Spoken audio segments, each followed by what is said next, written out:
दोस्तों नमस्ते। आज हम लोग एनसीईआरटी की क्लास 7th की इंग्लिश की टेक्स्ट बुक हनी कॉम की यूनिट 1 के चैप्टर द 3 क्वेश्चंस के क्वेश्चन आंसर पढ़ने जा रहे हैं। हमेशा की तरह इन सवालों को हम पहले समझेंगे, फिर उनके उत्तर देने का प्रयास करेंगे। इसमें सबसे पहले कॉम्प्रिहेंशन चेक जो कि पेज नंबर 10 पर दिया गया है, उसका सबसे पहला question, Why did the king want to know answers to 3 questions? राजा 3 सवालों के जवाब क्यों जानना चाहता था? इसका उत्तर है The king wanted to know answers to 3 questions because राजा 3 सवालों के उत्तर जानना चाहता था क्योंकि A thought came to his mind, एक विचार उसके दिमाग में आया that he would never fail, कि वह कभी असफल नहीं होगा if he knew these 3 answers, यदि वह इन 3 उत्तर जवाबों को जान ले। Question 2, messengers was sent throughout the kingdom, दूतों को पूरे राज्य में भेजा गया। सबसे पहला विकल्प टू फैच वाइस मैन, बुद्धिमान आदमियों को लाने के लिए। Option 2, to find answer to the question, सवालों के जवाब खोजने के लिए।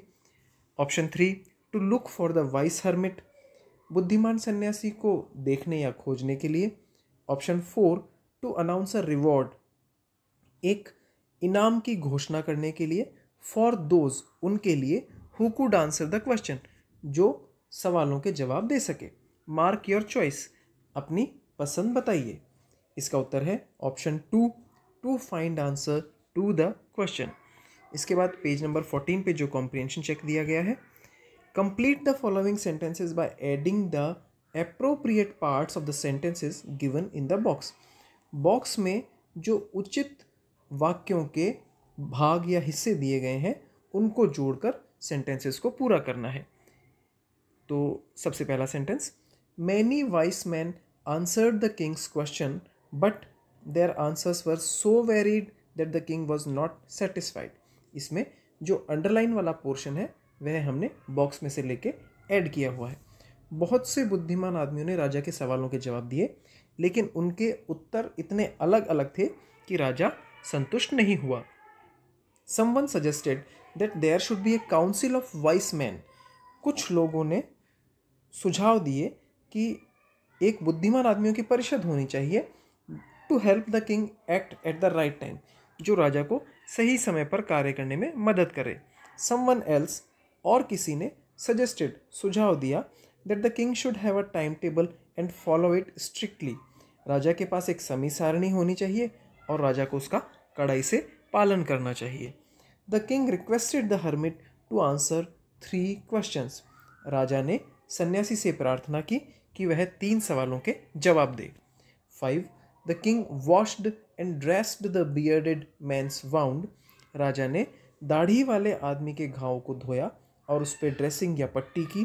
But the bleeding would not stop, लेकिन ब्लीडिंग, खून बहना बंद नहीं हुआ। इसके बाद वर्किंग विद द टेक्स्ट का पोर्शन।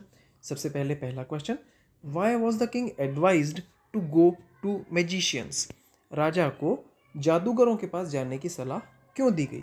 इसका उत्तर है the king advised to go to the magicians because, राजा को जादूगरों के पास जाने की सलाह दी गई क्योंकि in order to decide the right time for doing something, कुछ भी करने से पहले उचित समय जानने के लिए, इट इज़ नेसेसरी, यह जरूरी था, to look into the future, भविष्य के बारे में जानना, and according to some wise man, और कुछ बुद्धिमान आदमियों के अनुसार, only magicians could do that, सिर्फ जादूगर ही ऐसा कर सकते थे। Question 2, in answer to the second question, दूसरे सवाल के जवाब में, whose advice did people say would be important to the king, किन लोगों की सलाह लोगों के हिसाब से राजा के लिए जरूरी थी? इसका उत्तर है in answer to the second question, दूसरे सवाल के जवाब में, द पीपल सेड, लोगों ने कहा, that advice of councillors, priests, doctors and soldiers would be important to the king, परिषद के सदस्यों की सलाह, पुजारियों की सलाह, पुजारिया धर्मगुरु कह सकते हैं, डॉक्टर्स चिकित्सकों की, एंड सोल्जर्स सैनिकों की सलाह राजा के लिए महत्वपूर्ण होती। What suggestion were made in answer to the third question? तीसरे सवाल के जवाब में क्या सुझाव दिए गए? इसका उत्तर था in response to the third question, तीसरे सवाल के जवाब या प्रत्युत्तर में इट वॉज सजेस्टेड, यह सुझाव दिया गया to consider science, fighting and religious worship as the most important thing to do. विज्ञान, फाइटिंग यानी युद्ध या लड़ाई, और धार्मिक पूजा महत्वपूर्ण चीज़ें थी जो राजा को करनी चाहिए थी। Question 4, did the wise man win the reward? If not, why not? क्या बुद्धिमान आदमियों ने इनाम जीता? यदि नहीं तो क्यों नहीं? इसका उत्तर है no, the wise man did not win the rewards. नहीं, बुद्धिमान आदमियों ने इनाम नहीं जीता। As the answer to the king's question was very different, क्योंकि राजा के सवालों के जवाब बहुत अलग अलग थे। And was not satisfied the king, और राजा को संतुष्ट नहीं कर रहे थे। So they did not win rewards, इसलिए उन्होंने इनाम नहीं जीते। Question 5, how did the king and the hermit help the wounded man?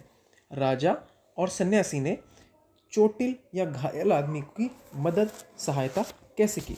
इसका उत्तर है king had washed bearded man's wound and covered it with his handkerchief. राजा ने दाढ़ी वाले आदमी के घावों को धोया और उसे अपने रुमाल से ढक दिया। He redressed the wound until at last the bleeding stopped. वह घाव को बार बार ड्रेसिंग या उसकी मरहम पट्टी करता रहा जब तक कि ब्लीडिंग या रक्तस्राव या खून बहना रुक नहीं गया। King gave him fresh water to drink. राजा ने उसे पीने के लिए ताज़ा पानी दिया। आफ्टरवर्ड्स, इसके बाद the king with the help of hermit, राजा ने सन्यासी की मदद से took the man into the hut, उस आदमी को झोपड़ी में ले गया। And laid him on the bed, और बिस्तर पर सुला दिया। क्वेश्चन 6 का first part, who was the bearded man? दाढ़ी वाला आदमी कौन था? इसका उत्तर है the bearded man was an enemy of the king. दाढ़ी वाला आदमी राजा का एक दुश्मन था। He swore revenge on the king because the king had killed his brother and seized his property. उसने राजा से बदला लेने की कसम खाई थी क्योंकि राजा ने उसके भाई को मार दिया था और उसकी प्रॉपर्टी या उसकी संपत्ति को बंधक बना लिया था, अपने पास अपने कब्जे में ले लिया था। Part 2, why did he ask for the Kings forgiveness? वह राजा से माफ़ी क्यों मांगना चाहता था या क्यों माफ़ी चाहता था? He asked for the Kings forgiveness, वह राजा से माफ़ी चाहता था बिकॉज, क्योंकि he came there to take revenge on the king while the king saved his life. वह वहाँ पर राजा से बदला लेने आया था लेकिन राजा ने उसकी जिंदगी बचाई। Question 7, the king forgave the bearded man. राजा ने दाढ़ी वाले आदमी को माफ़ कर दिया। What did he do to show his forgiveness? उसने अपनी माफ़ी दिखाने, दर्शाने के लिए क्या किया? इसका उत्तर है the king forgave the bearded man. माफ़ कीजिए, राजा ने दाढ़ी वाले आदमी को माफ़ किया। एंड सेड, और कहा, that he would send his servants and his own doctors to look after him. वह अपने सेवकों और अपने व्यक्तिगत जो उसके चिकित्सक हैं उनको उसकी देखभाल के लिए भेजेगा। He promised to give back the man his property. उसने यह भी वादा किया कि वह उस आदमी को उसकी संपत्ति वापस कर देगा। बाय दिस मैनर, इस तरह से किंग शोड हिज फॉरगिवनेस, राजा ने अपनी माफ़ी दिखाई। Question 8, what were the hermit's answers to the 3 questions? Write each answer separately. सन्यासी के द्वारा दिए गए प्रश्नों के 3 उत्तर क्या थे? प्रत्येक उत्तर को अलग अलग लिखें। Which answer do you like most and Y?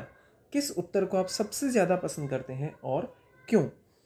इसका उत्तर है the hermit's answers to the 3 questions are following. सन्यासी के सवालों के 3 जवाब निम्नलिखित हैं। सबसे पहला, there is only one time that is important and that time is now. सबसे महत्वपूर्ण एक ही समय है और वह है अभी। It is the most important time because यह बहुत महत्वपूर्ण समय है क्योंकि it is the only time we have any power to act. सिर्फ यही वह समय है जब हम में शक्ति है कुछ करने की। 2, the most necessary person is the person you are with at a particular moment. सबसे महत्वपूर्ण व्यक्ति वही व्यक्ति है जिसके साथ आप किसी पर्टिकुलर समय पर हैं। बिकॉज नो वन नोज, क्योंकि कोई भी नहीं जानता what will happen in future, भविष्य में क्या होगा। Whether we will meet anyone else, हम क्या पता किसी दूसरे व्यक्ति से मिलेंगे। तीसरा, the most important business is to do that person good. सबसे महत्वपूर्ण काम है उस व्यक्ति का भला करना।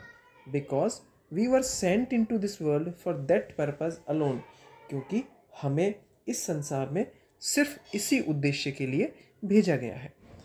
आई like the first answer most, मुझे पहला उत्तर सबसे ज़्यादा पसंद है। Because we can't change our past, क्योंकि हम अपने भूतकाल या पुराने समय को नहीं बदल सकते। Present is the only time, वर्तमान ही वह समय है we can act upon and build our future, जिसमें हम कार्य कर सकते हैं और अपना भविष्य निर्माण कर सकते हैं। इसके बाद वर्किंग विद लैंग्वेज, इसमें ए और बी 2 पार्ट दिए गए हैं। इन दोनों पार्ट्स को हमें सही सही मैच करना है। आइए इन्हें मैच करते हैं और इसके बाद इनमें से किन्हीं 3 शब्दों को लेकर उनके वाक्य बनाने हैं। सबसे पहले वाउंडेड, इसका मतलब होता है चोटिल या घायल होना, तो यह मैच होगा सीवियरली इंजर्ड से, जैसा कि आप रेड एरो में देख सकते हैं। उसके बाद सेकंड अवोक यानी जागना, got up from sleep. Third forgive यानी क्षमा करना, यह मैच किया जाएगा पार्डन से। इसके बाद फेथफुल यानी लॉयल वफादार। फिर इसके बाद फिफ्थ पिटी यानी फील सॉरी फॉर, किसी के लिए दया प्रकट करना या दुखी होना। और इसके बाद है रिटर्न, इसका मतलब है गिव बैक यानी वापस देना। अब इनके 3 सेंटेंसेस हम किस तरह से बनाएंगे। सबसे पहले वाउंडेड के लिए, many Indian soldiers were bounded in the war with China. बहुत से भारतीय सैनिक चीन के साथ युद्ध में घायल हो गए। दूसरा, yesterday Suresh had to go to school early, कल सुरेश को जल्दी जाना था। So he awoke early at 5 AM, इसलिए वह 5 बजे जल्दी जग गया। Third, my class teacher often forgive students little mistakes, मेरे कक्षा अध्यापक जो है वो अक्सर बच्चों की छोटी गलतियों को माफ़ कर देते हैं। इसके बाद each of the following sentences has 2 blanks, fill in the blanks with appropriate forms of the word given in brackets। 2 अलग निम्नलिखित सेंटेंसेस या वाक्यों में 2 खाली जगह दी गई हैं और उनको जो वर्ड दिए गए हैं उनकी एप्रोप्रिएट फॉर्म, उचित फॉर्म से हमको भरना है। सबसे पहला, द जज सेड, इसमें जो अंडरलाइन वाले पार्ट्स हैं उसमें हमने वर्ड फिलअप किया है उसकी एप्रोप्रिएट या उचित फॉर्म के साथ में। तो वर्ड है जज। द जज सेड, यहाँ पर जज एक नाउन है। That only fresh evidence would make him change his judgement, judgement भी एक नाउन है।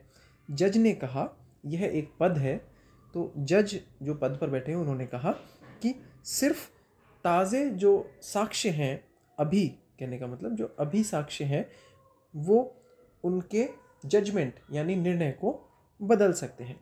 इसके बाद आई did not notice any serious difference opinion among the debtors although they deferred from one another over small points. इसमें difference एक noun है और deferred एक वर्ब है। ये दोनों वर्ड्स डिफर जो ब्रैकेट में दिया गया है उससे बनाए गए हैं। इसके बाद it is a fairly simple question to answer but will you accept my answer as final.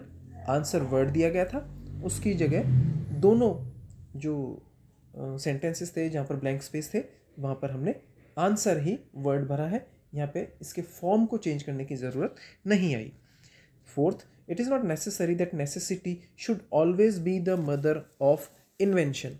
यहाँ पर नेसेसरी जो पहले प्रयोग किया गया है वह एक एडजेक्टिव है और नेसेसिटी एक नाउन है।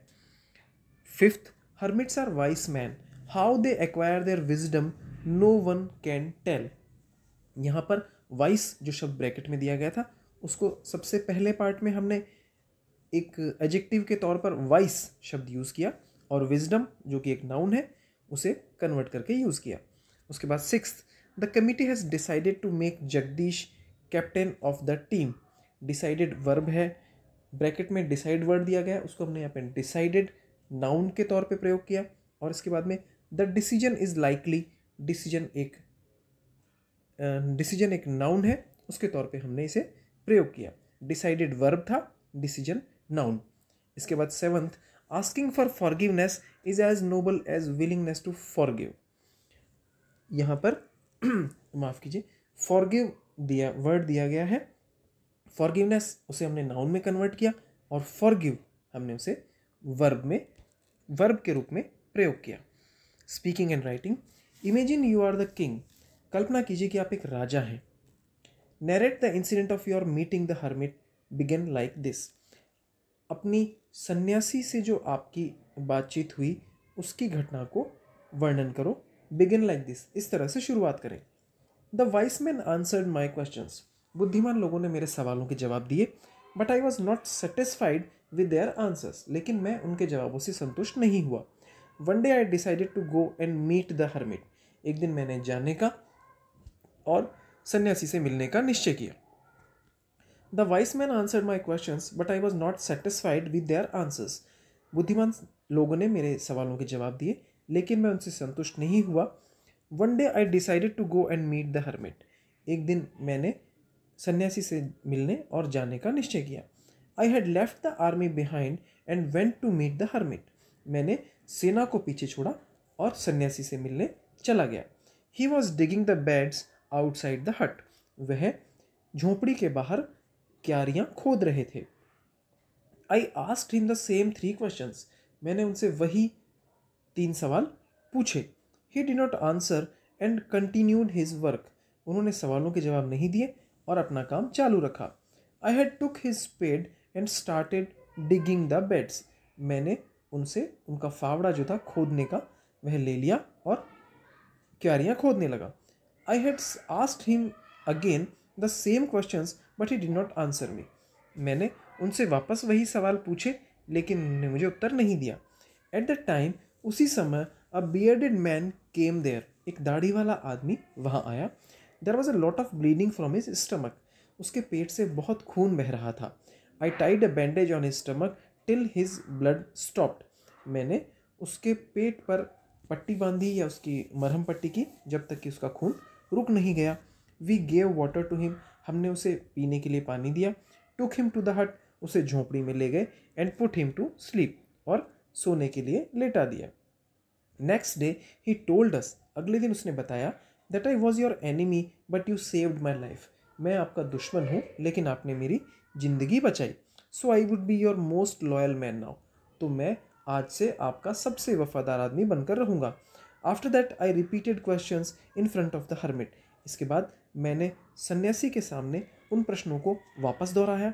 देन ही सेड, तब उन्होंने कहा, that all these questions had already been answered, कि सभी सवालों के जवाब आपको मिल चुके हैं, दिए जा चुके हैं। But I would clarify them again, लेकिन मैं फिर से उनको स्पष्ट करूँगा। After this he explained me the whole incident and answered my questions on the basis of that incident, इसके बाद उन्होंने सारी घटना को मेरे सामने स्पष्ट किया और उस घटना के आधार पर मेरे सवालों के जवाब दिए। यहाँ पर यदि आप चाहें तो इस सेंटेंस की जगह जो सन्यासी ने 3 सवालों के जवाब दिए, आप उनको भी अपने उत्तर में ऐड कर सकते हैं। इससे आपका उत्तर थोड़ा सा बड़ा हो जाएगा, लेकिन यदि आप चाहें कि उत्तरों को भी आपके प्रश्न के जवाब में शामिल करें तो आप ऐसा कर सकते हैं। नेक्स्ट जो इसका पार्ट है स्पीकिंग एंड राइटिंग का, उसमें मैंने सन्यासी द्वारा दिए गए तीनों उत्तरों को शामिल किया है। तो आप चाहें तो उन उत्तरों को शामिल करें, या चाहें तो शॉर्ट करने के लिए इस तरह से बता दें कि he explain me the whole incident and answer my question on the base of that incident. ठीक है, which I was satisfied to hear, जिसको सुनकर मैं बहुत संतुष्ट हुआ। I thanked him and left for my kingdom, मैंने उन्हें धन्यवाद दिया और अपने राज्य के लिए रवाना हो गया। इसके बाद स्पीकिंग एंड राइटिंग का second part, imagine you are the hermit, कल्पना कीजिए, मान लेते हैं कि आप सन्यासी हैं। Write briefly the incident of your meeting the king, अब आपको सन्यासी बनकर इस पूरी घटना का वर्णन करना है जिसमें आप राजा से मिले। बिगिन लाइक दिस, इस तरह से शुरुआत करें। One day I was digging in my garden, एक दिन मैं अपने बाग में खुदाई कर रहा था। A man in ordinary clothes came to see me, एक आदमी साधारण कपड़ों में मेरे पास आया। I knew it was the king, मैं जानता था कि यह राजा है। तो इसका उत्तर हम लोग शुरू करेंगे। ही आस्क्ड मी 3 क्वेश्चंस, उसने मुझसे 3 सवाल पूछे। I knew the answers to these 3 questions but I did not give him, मैं इन तीनों सवालों के जवाब जानता था लेकिन मैंने उसे नहीं दिए। I wanted to explain these to him by showing him in real life, मैं चाहता था कि इन सवालों के जवाब मैं उसे असल जिंदगी का उदाहरण देकर समझाऊं। He took spade from my hand and digging the bed, उसने मेरे हाथ से फावड़ा ले लिया और खुदाई करने लगा।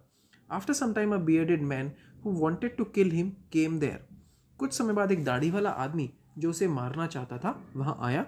ही वॉज वाउंडेड, वह घायल था।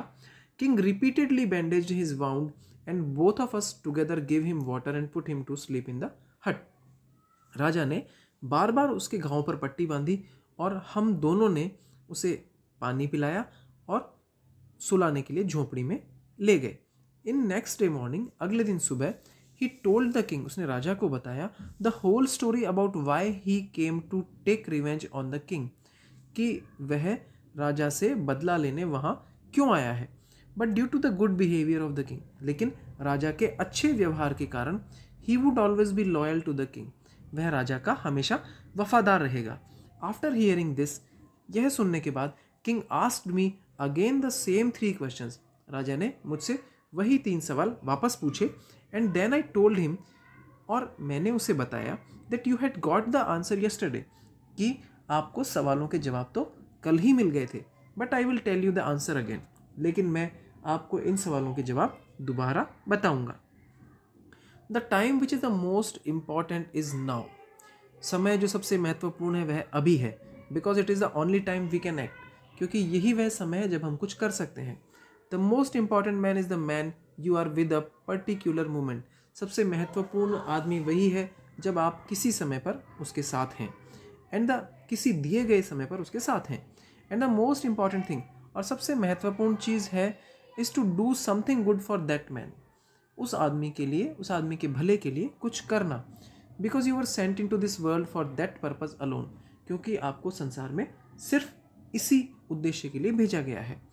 That way I answered all 3 questions to the king, इस तरह से मैंने राजा के तीनों सवालों के जवाब दिए। The king was satisfied from these answers, राजा इन जवाबों से संतुष्ट हुआ। And happily went from there, और खुशी खुशी वहाँ से चला गया।